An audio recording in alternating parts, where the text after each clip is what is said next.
8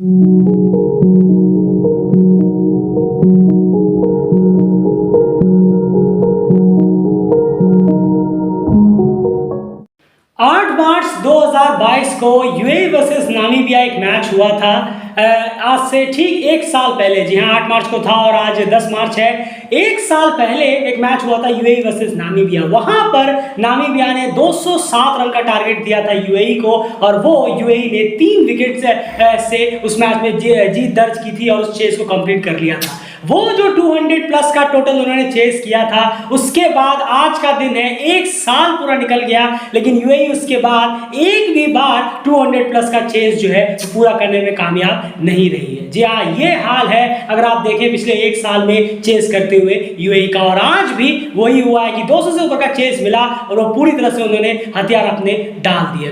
आज के इस मैच की बात करें तो सबसे पहले क्वेश्चन आपको बता दें हर बार की तरह कि अब जो है सारे मैच डू और डाई है यूएई के लिए। अब अगर उन्हें अपना ओडीआई स्टेटस यहाँ बचाना है और टॉप 5 में खुद को बना के रखकर ओडीआई स्टेटस बचाना है तो उनको अपने बचे हुए तीनों के तीनों मैचेस जीतने होंगे। जी हाँ, सिर्फ 1 पॉइंट 2 पॉइंट 3 पॉइंट या फिर टाई वाई से काम नहीं चलने वाला, तीनों मैचेस जीतने पड़ेंगे। 6 पॉइंट को कलेक्ट करेंगे तो उनका ओडीआई स्टेटस बच जाएगा, जो कि रिसेंटली परफॉर्मेंस उनकी देखकर बिल्कुल भी लगता नहीं है। और सबसे पहले मैं एनालिसिस में तो बाद में चलेंगे, लेकिन सबसे पहले मैं ये रिएक्शन जानना चाहूंगा कि अभी स्कॉटलैंड का हमने परफॉर्मेंस देखा, नामीबिया भी खेली, उसके बाद पीएनजी का हमने खेल देखा, यहाँ पर नेपाल का तो खैर अलग ही लेवल पर चला गया है खेल की अगर बात करें, और यहाँ पर यूएई भी खेली। ये 5-6 टीमें अभी तक खेली वर्ल्ड कप लीग 2 में, 5 टीमें खास करके अगर 2023 में हम देखें सबसे ज्यादा यूएई डिसअपॉइंट कर रहा है। नहीं जरूर, बिल्कुल। एक वो फाइट भी नजर नहीं आती, भले ही हार जीत अलग बात है, लेकिन वो फाइट, वो जज्बा कुछ भी नहीं, दूर दूर तक नजर नहीं आता। नहीं, बिल्कुल सही कहा आपने। बहुत पुअर क्रिकेट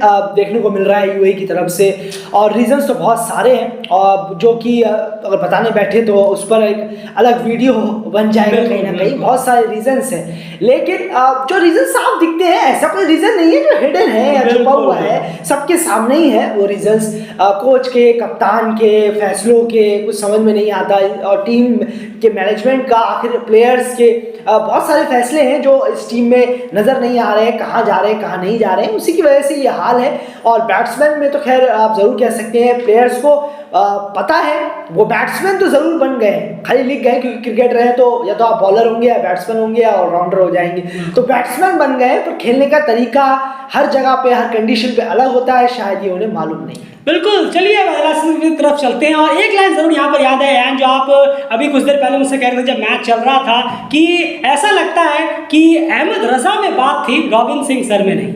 ये कहीं ना कहीं लाइन जो है वो बहुत सोचने वाली है, जरूर उस पर गौर करिएगा। खैर, अब बात करते हैं यहाँ पर एन। सबसे पहले पीएनजी ने यहाँ बैटिंग की, टॉस जीतकर चेस का फैसला लिया। यूएई ने पीएनजी की बैटिंग फेस बाय फेस। नहीं जरूर, देखिए पावर प्ले 1 की बात करें पीएनजी की तो 72 रन, आज बहुत बेहतरीन शुरुआत हुई, कोई नुकसान नहीं हुआ पीएनजी को पावर प्ले 1 की अगर हम बात करें 1 से 10 ओवर में। इसके बाद पावर प्ले 2 की बात करें 11 से 40 ओवर के बीच में, तो यहाँ पर 125 रन टीम ने जरूर जोड़े और 5 विकेट का नुकसान यहाँ पर टीम को उठाना पड़ा। वहीं पर पावर प्ले 3 में यानी कि 41 to 50 ओवर की अगर हम बात करें तो ओवर तो चलिए आज पूरे खेल लिए, खैर अच्छी बात है, और 49 रन टीम ने जोड़े और 4 विकेट यहाँ पर टीम ने गंवा दिए इस पावर प्ले 3 में अगर हम बात करें डेथ फेस में। वहीं पर डॉट बॉल्स 176 डॉट बॉल खेली है, लगभग 29.4 बिल्कुल जी 29.2 ओवर, माफ कीजिएगा 29.2 ओवर्स यहाँ पर डॉट बॉल्स हैं अगर हम पीएनजी की बात करें। बिल्कुल, तो ये हाल है पीएनजी के आज बैटिंग सिनेरियो का, और डेफिनेटली 50 ओवर जरूर खेली, लेकिन ऐसा लग रहा था लास्ट में कि अगर एक और ओवर होता तो शायद वो ऑल आउट ही होकर जाते, इस तरह का हाल था लास्ट के फेस में अगर हम देखें। अब देखिए पीएनजी की बैटिंग में सबसे बड़ी दिक्कत क्या है, जैसे कि आप लगातार कह रहे थे, मैच न्यूज में हमने कहा, पोस्ट मैच एनालिसिस वगैरह में भी हमने ये चीज कही कि पीएनजी की जो बैटिंग स्ट्रक्चर है, और जैसे पीएनजी पे अप्लाई होता है, याद रखिएगा, ये भी आपको पता होगा, पीएनजी की जिस तरह की बैटिंग स्ट्रक्चर, जैसे उनका फॉर्म है, जैसे प्लेयर्स बैटिंग करते हैं, इसीलिए हमने कहा था, हमने लगातार ये चीजें कही हमने कि उनका टॉप ऑर्डर में से कोई एक 1 डाउन और उसके बाद 3 डाउन का चलना बहुत इंपॉर्टेंट है, ताकि वो एक बेहतर फिनिश कर पाए। और आप आज की अगर आप बात देखेंगे, मिनिमम टॉप ऑर्डर में से एक चल जाए, 2 चल जाए तो फिर बात ही क्या है, लेकिन अगर एक चल जाए 1 डाउन और 3rd डाउन चलना जरूरी है। अगर 2nd डाउन ना भी चले तो भी चलेगा, लेकिन 3rd डाउन जरूरी है। आज आप देखिए टॉप ऑर्डर में एक या दोनों चल गए, चलिए टॉप ऑर्डर में एक जना चल गया, उसके बाद ओपनर्स चल गए। आज टॉनी राथेनी इनको प्रैक्टिस करते हुए चोट लगी थी, तो आज ही ने ओपनिंग की है, ओपनर में से एक चल गया, 1 डाउन, उसके बाद शेषबाग हुआ है वो भी चल गए। सेकंड डाउन असद वाला बहुत बुरा फॉर्म का लगातार जारी है, 0 पे आउट हुए। लेकिन उसके बाद यहां पर अगर थर्ड डाउन यानी चार्ल्स अमीनी यहां पर कम से कम 40-50 की इनिंग खेलते तो डेफिनेटली पीएनजी से 280 के आसपास या 25 के आसपास फिनिश करने में कामयाब रहता। एंड 2 बॉक्स तो उन्हें टिक कर दिए थे टॉप ऑर्डर में से एक, और 1 डाउन वो थर्ड बॉक्स रह गया। और रिजल्ट हमारे सामने है कि जो लास्ट का फेस है उसे वो अच्छी तरह से इस्तेमाल नहीं कर पाए। नहीं जरूर, देखिए किपलिन और हिरी ने क्या शुरुआत दिलाई। जी हाँ। आप 10 ओवर में 72 में है, उसके बाद टीम का ये हाल, मिड फेस को देखिए आप 125 पे 5, वो कहानी बयान कर देता है कहीं ना कहीं, क्योंकि आज जो पिच पे आप खेल रहे हैं बहुत बेहतर विकेट है, 280 290 का विकेट है जहां पर आप खेल रहे हैं, और आप जा रहे हैं इतने जबरदस्त तरीके से 300 की तरफ, लेकिन आपकी गाड़ी रुक जाती है 250 में। और all credit goes to middle order, जैसे कि थर्ड डाउन की अगर हम बात करें, और उसके बाद किसी ने भी साथ नहीं दिया। हम बार बार यही कह रहे हैं, पीएनजी के लिए हम ये कह रहे हैं, बाकी दुनिया किसी के लिए हम ये बात नहीं कह रहे हैं, लेकिन पीएनजी के लिए हम ये कहते हैं स्पेशली कि टॉप ओपनर्स में से कोई एक, फिर 1 डाउन और फिर थर्ड डाउन बहुत इंपॉर्टेंट है, मस्ट है पीएनजी के लिए अगर इसे चलना होगा तो किसी को। और अब ओपनर्स थोड़ा बहुत चल रहे हैं, 1 डाउन चलने की कोशिश कर रहे हैं, तो अब मिडिल ऑर्डर धोखा दे रहा है। पहले ये होता था, पहले सिर्फ असद वाला चलते थे तो सारे के सारे धोखा दे देते थे।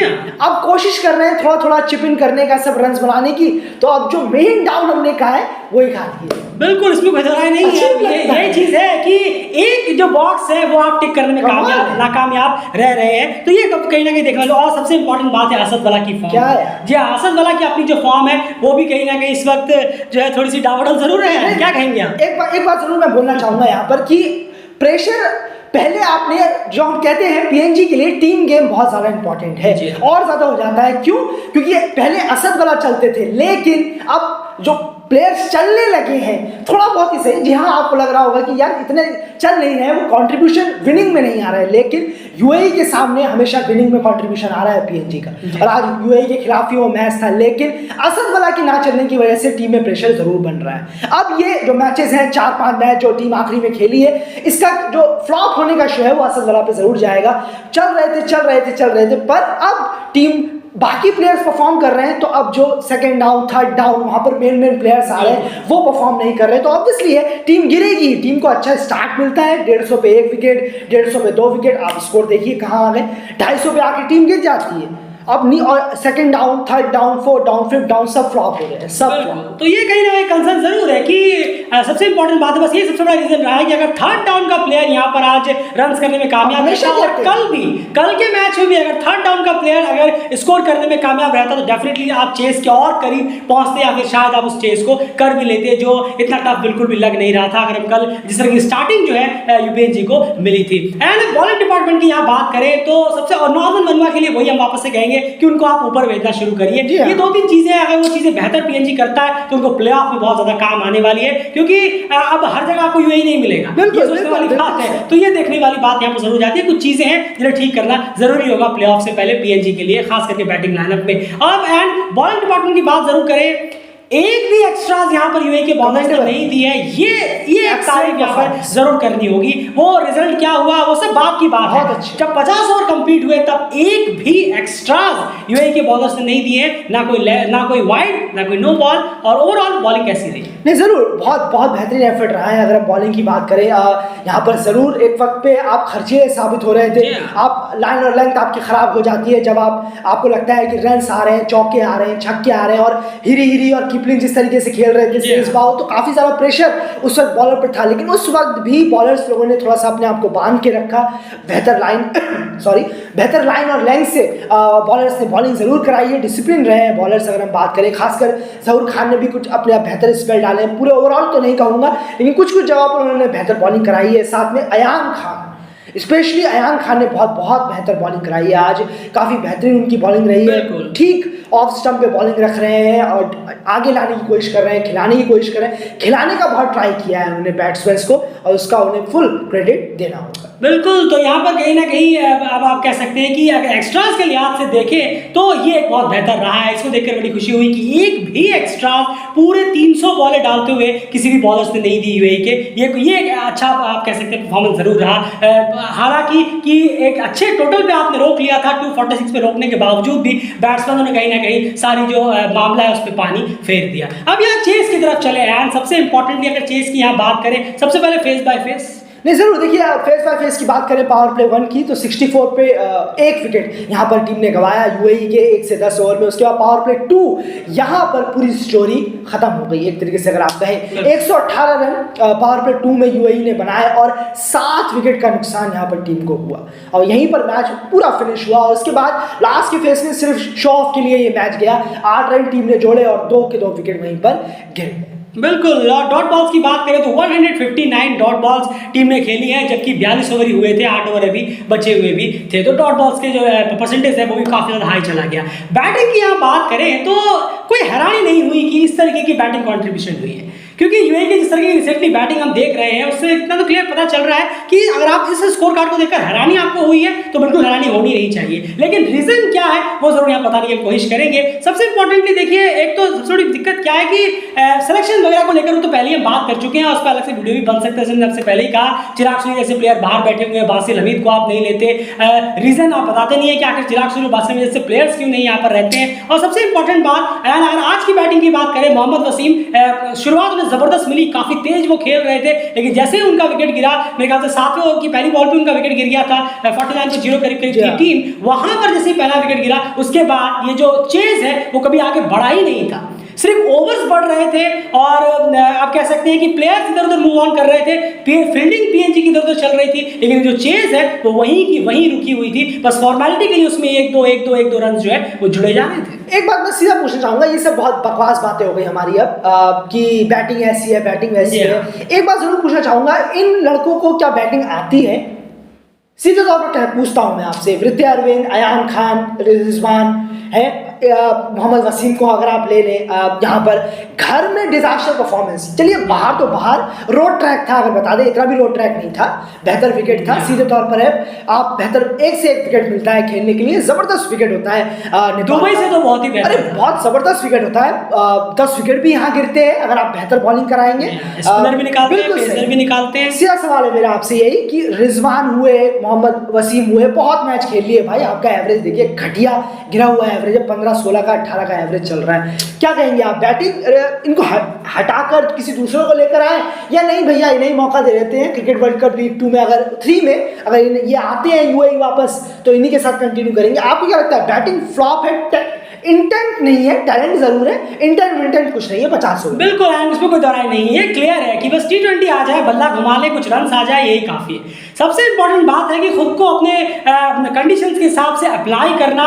सिचुएशन के हिसाब से अप्लाई करना, और भूख भी, एंड भूख भी इंपॉर्टेंट है, सबसे इंपॉर्टेंट है भूख। अगर प्लेयर्स को हंगर नहीं है रन्स बनाने का, हंगर नहीं है टीम को मैच जिताने का, तो फिर आप कितनी भी कोशिश कर लें, आप 10-12 बॉलों के ही मेहमान हैं। और वही यूएई के इन प्लेयर्स के साथ लगातार हो भी रहा है कि वो नजर नहीं आता, वो जब बैटिंग करने के लिए आते हैं तो वो बॉडी लैंग्वेज भी वो कैरी नहीं होता कि नहीं मुझे एक बड़ी इनिंग खेलनी है, या मुझे इस टीम को यहाँ से निकालना है, या फिर मेरे अंदर कोई पैशन है, हंगर है। और सबसे इंपॉर्टेंट बात कि बॉल किस तरीके की आ रही है, वो बैट किधर चलाते हैं, ये दिक्कत हो जाती है खुद को अप्लाई करने में कि इंटेंट में किस तरह का इंटेंट है। यहीं पर T20 गेम हो तो अलग ही रूप अपना लेते हैं, ये सबसे बड़ी दिक्कत है। प्लेयरों में टैलेंट जरूर है, लेकिन कहीं ना कहीं वो खुद को अप्लाई ना कर पा रहे, ना वो इतना हार्ड वर्क कर रहे हैं इस चीज पे, ना उनका फोकस जो है वो इतना मेंटेन रह पा रहा है, और साथ में आप ये कह सकते हैं कि वो जो भूख है वो नजर नहीं आती, वो बॉडी लैंग्वेज में दिखती ही नहीं है कि वो भूख या फिर प्यास जो है वो रन्स को लेकर है या फिर टीम को जिताने को लेकर है। नहीं जरूर, आपने बहुत बेहतरीन बात कही है। देखिए अमूमन तौर पर हम कितना देखते हैं यूएई की तरफ से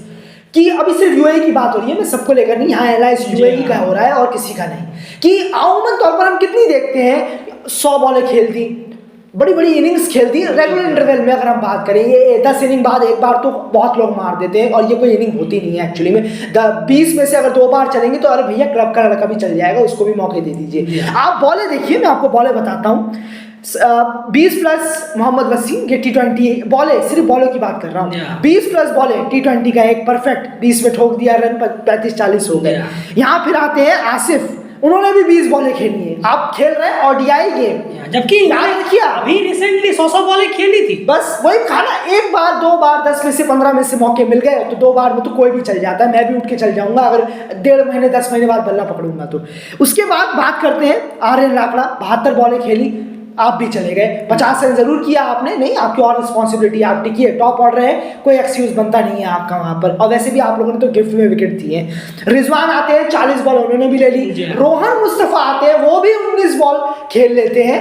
आखिर सेट होने के बाद, थोड़ा आंखें जमने के बाद, आखिर होता क्या है भाई पिच में? अचानक से ऐसा क्या आ जाता है? आपको क्या दिखता है पिच में, या कहीं और देखने तो नहीं लग जाते? अजीब बात है। पता है हमें आसपास के नज़ारे बहुत शानदार है, लेकिन फिलहाल आपको तो ये हाल हो गया। जी हाँ, मैं आज की मैच की बात कर रहा हूँ। पता है आसपास बहुत नज़ारे जो है वो शानदार है, लेकिन आप मैच पे फोकस रखिए, ये सबसे एनालाइज करेंगे इसका, बताइए। ये सेम चीज अगर बार बार होगी तो फिर वो बहुत बोरिंग लगता है। लेकिन मानिए यूएई जब जब मैदान पे उतर रही है, इतना ज्यादा बोरिंग क्रिकेट उनका रह रहा है कि सच में उबाऊ टाइप का लग रहा है। जो रियल फैक्ट है वो आपको बता रहे हैं। जब भी यूएई मैदान पे उतर रहा है, ये हाल है यूएई का। अगर हम खास करके अभी इस 2023 की बात कर ले, इसी साल के मैचेस की बात कर ले, आपके सामने आप पहले बैटिंग करते हैं 150-160 पहुंचते हैं, दूसरी बैटिंग करते हैं 90 रन चेस करने के लिए आपको 9 विकेट लग जाते हैं, और फिर एक बंदा आकर 30 रन मारकर आपको मैच जिताता है। 200 चेस करने होते हैं, आप 180 पे आउट हो जाते हैं। आपसे ना चेस हो रहा है, ना आपसे बैटिंग हो रही है, ना आपसे डिफेंड हो रहा है। आखिर दिक्कत सबसे बड़ी जो है वो यही, बहुत सारी दिक्कत हमने पहले बताया, वो क्लियर नजर भी आता है कि अहमद रजा सच में एक आप कह सकते हैं कि गोल्ड थे, जो कहीं ना कहीं चलेगा, मिस आउट कर दिया। बहुत जबरदस्त पॉलिटिक्स उनके साथ हुई है, इसमें कोई दोहराई नहीं है। उसके बाद से प्लेइंग 11 के साथ छेड़छाड़ करना, टीम में चेंजिंग चॉपिंग करना, ये वो जबरदस्ती किसी को भी भर भर के ले आना। एक बात जरूर कहूंगा कि शायद किसी को लगा होगा कि अहमद रजा की मेहनत को वो अपनी वो समझने लगे थे कि शायद मेरी वजह से ये हो रहा होगा। जी हाँ, और ये बहुत होता है यार, ये चीज बहुत लोग समझते हैं, गलतफहमी ले लेते हैं कि ऐसा लग रहा होता है कि शायद किसी को लग रहा होगा कि अरे नहीं ये सब मेरी वजह से हो रहा है, तो अगर ये इनको मैं हटवा भी दूं तो कोई दिक्कत नहीं है। ये एक बहुत अच्छी टीम होगी, बहुत अच्छा प्रिपरेशन कर लेगी, लेकिन ये एक आप कह सकते हैं कि आंख खोलने वाली चीज है। बिल्कुल, ये याद रखिएगा, फिक्सिंग एलिगेशंस और करप्शन एलिगेशन जब लगे थे, उसके बाद अहमद रजा ने इस टीम को उठाया। बिल्कुल 2019 के बाद किसी से ही पूछ लीजिएगा जो एसोसिएट क्रिकेट को बहुत अच्छी तरह फॉलो करते हैं, अंधा भी बता देगा देख के कि हाँ अहमद रजा ने इस यूएई के क्रिकेट को उठाया है, ना कि यूएई के बोर्ड ने कोई ऐसा बड़ा फैसला ले लिया था, कोई कुछ बड़ा चकाचौंध लेके आ गए थे। तब अहमद रजा ने कप्तानी संभाली, उठाया, और उन्हीं के साथ ऐसा हुआ, ये बड़ा अजीब। बिल्कुल, और उसके बाद जो है यूएई ने जबरदस्त परफॉर्मेंस की है, चाहे वो T20 में हो या 50 ओवर में हो। T20 में क्रिकेट वर्ल्ड कप लीग 2 में आपको बता दें, जब अहमद रजा कप्तानी छोड़ कर गए, जब उन्हें मतलब कह सकते हैं निकाला गया, निकाला गया, तब यूएई को 10 में से सिर्फ 5 मैच जीतने थे अपना ओडीआई स्टेटस बचाने के लिए। जब अहमद रजा टीम की कप्तानी ऐसे उनको निकाला गया, तब टीम को 10 में से सिर्फ 5 मैच जीतने थे, यानी 50% मैच वो जीतते, हर दूसरा मैच हार भी जाते तो भी वो मैच जो ओडीआई स्टेटस बचा लेते। और आज क्या है, तीन मैच में से तीनों के तीनों मैचेस जीते हैं अपना ओडीआई स्टेटस बचाने के लिए, यानी 7 मैच चले गए, सिर्फ 2 ही जीत आप दर्ज कर पाए, एक नेपाल के खिलाफ और एक नामीबिया के खिलाफ, वो भी 9 विकेट गिर गए थे। ये हाल है, तो ये कहीं ना कहीं सारी चीजें बयान कर देता है। एंड पीएनजी की बॉलिंग की यहाँ बात करें, डेफिनेटली एक जबरदस्त और तेज शुरुआत जरूर मोहम्मद हसीम ने दिलाई, लेकिन वो एक विकेट गिरने के बाद उसके बाद आपको क्या लगता है कि यूएई की जो विकेट्स हैं, डेफिनेटली कहना होगा शुरू की जो 4-5 विकेट्स हैं वो डेफिनेटली जो बैट्समैन है उनकी बहुत सारे एरर्स रहे, इसमें कोई दोहराई नहीं है, शॉट्स बहुत खराब रहे। नहीं, बिल्कुल सही कहा आपने, ये बहुत सॉफ्ट एरर्स रहे। अगर आप बात करें सीधा खेल कर आउट हो रहे हैं आप, अगर आप देखेंगे 42.2 ओवर लगभग बल्लेबाजी की है। अगर यूएई की बैट्समैन की बात करें, ट्रबल आपने खुद पैदा किया, और राइले हेक्योर ने काफ़ी अच्छी बॉलिंग कराई है, उन्हें जरूर क्रेडिट देना होगा जिस तरीके से एक बेहतर डिसिप्लिन वे में उन्होंने रखी बॉलें रखी हैं, काफ़ी ज़्यादा बॉडी के क्लोज रखी हैं, आगे रखी, खिलाने का कोशिश किया, ड्राइव कराने का, बैट्समैन से एरर करवाने का, और चौथे स्टंप पे बहुत काफ़ी बॉलें रखी हैं उन्होंने, तो ज़रूर है। उसके बाद एकदम क्रिकेटिंग मिस्टेक्स हैं, आए हैं 20-25 बॉलें खेलने के बाद अचानक से दिखा, अरे 20-25 बॉलें हो गई, T20 की बॉलें हो गई, चलो हम अपना विकेट दे देते हैं। 5-6 विकेट बिल्कुल क्लीन ऐसे ही आउट हुए हैं कि अरे ये क्या हो गया, ये विकेट हो गया, अजीब बात है यार, ये तो आउट होके जा रहे हैं घर में बैठ के, अब बैठ रहे हैं वहाँ जाके बैठेंगे, अब मैच खत्म होने का इंतजार करेंगे। जरूर है, आप वाइड और नो बॉल से पता कर सकते हैं कि थोड़ी सी इतनी बेहतर बॉलिंग नहीं हुई है पीएनजी की जितनी आप शो कर रहे हैं कि अरे बाप रे 190 पे ऑल आउट कर दिया, जबरदस्त बॉलिंग हुई है।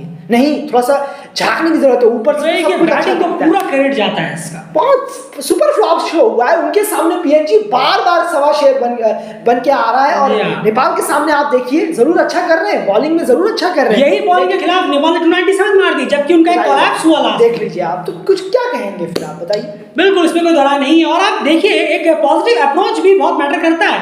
एंड 254 बॉलें खेली हैं यहाँ पर यूएई की अगर मैं बात करूँ 254 बॉलें चेस करते हुए खेले हैं। अगर आपका इंटेंट पॉजिटिव रहता, थोड़ा एग्रेसिव अप्रोच रहता तो इतने में तो आप इस चीज़ को कंप्लीट कर चुके होते।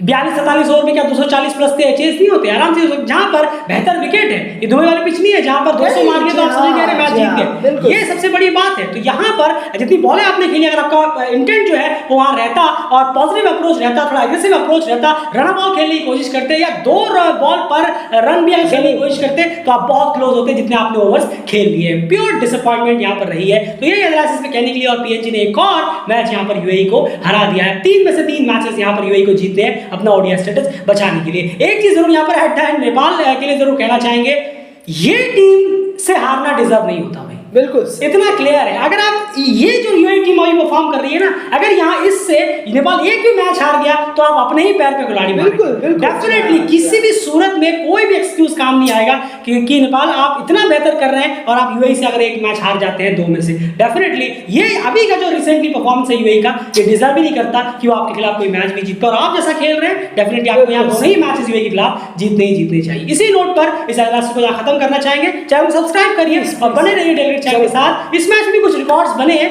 ज्यादातर पीएनजी के लिए, जाकर एक बार कम्युनिटी टैब में जरूर चेक करिए। बाय।